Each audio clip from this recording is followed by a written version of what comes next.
અનામત મુદ્દે શહેરમાં ફાટી નીકળેલ હિંસક તોફાનો બાદ વરાછા, કાપોદ્રા, સરથાણા, ઉધના, ખટોદરા અને પાંડેસરા પોલીસ મથકમાં 50થી વધુ પોલીસ ફરિયાદ નોંધાયા બાદ પોલીસે ધરપકડનો દોર શરૂ કર્યો છે, જેમાં 200થી વધુ લોકોની પોલીસે અટકાયત પણ કરી લીધી છે। સુરત શહેરના જુદા જુદા પોલીસ મથકમાં તોફાનીઓ સામે નોંધાયેલા રાયોટિંગની ફરિયાદ બાદ સરથાણા, વરાછા, કાપોદ્રા, ખટોદરા, ઉધના અને પાંડેસરા પોલીસે 200થી વધુ લોકોની ધરપકડ કરી હતી અને કોર્ટમાં રજૂ કર્યા હતા। તો કોર્ટમાં રજૂ કરાયેલ પાટીદારો માટે પાટીદાર અનામત સમિતિના સુરતના કન્વીનર અલ્પેશ પટેલ પણ કોર્ટમાં ઉપસ્થિત રહ્યો હતો અને પાટીદારોની કરાયેલી અટકાયતો વખોડી ઘરોમાંથી ખોટી રીતે લોકોને પોલીસે ઉચકી લાવી આરોપી બનાવ્યા હોવાનું જણાવ્યું હતું।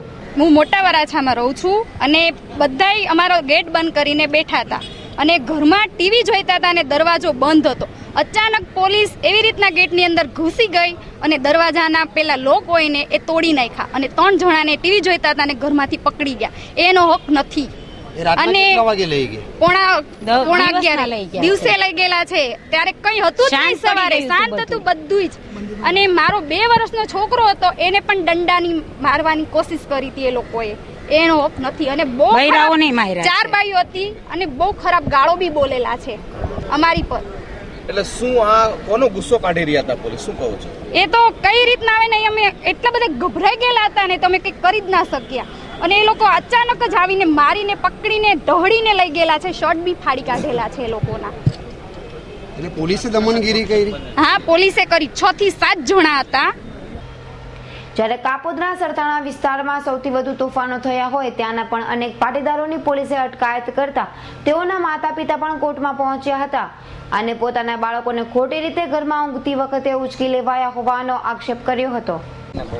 આશાબેન, તમે શું કહેવા માંગો છો? આજે મારા જ ઘરમાંથી પકડી ગયા છે એ લોકોને। બાવણાનો જે આગળીઓ મારવાનો હોય એનું જે હેન્ડલ હોય, આગળીઓ ફિટ થાય એને એટલું જોરથી 4 થી 5 પોલીસે બહારથી દબાણ કર્યું ને તેના સ્ક્રૂ નીકળી ગયા, એટલે એ આગળીઓ છૂટી ગયો અને પછી અંદર ઘરીને લઈને વૈયા ગયા છે।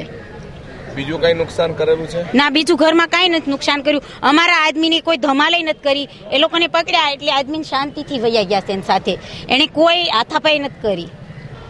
એક તરફ સુરતમાં હિંસા ભડકાવનારાઓ સામે પોલીસનો ધરપકડનો દોર શરૂ થતા તોફાની તત્વો ભૂગર્ભમાં ઉતરી ગયા છે, તો કેટલાક નિર્દોષો પોલીસના હાથે ચડી રહી હોવાનો પણ આક્ષેપ કરાઈ રહ્યો છે।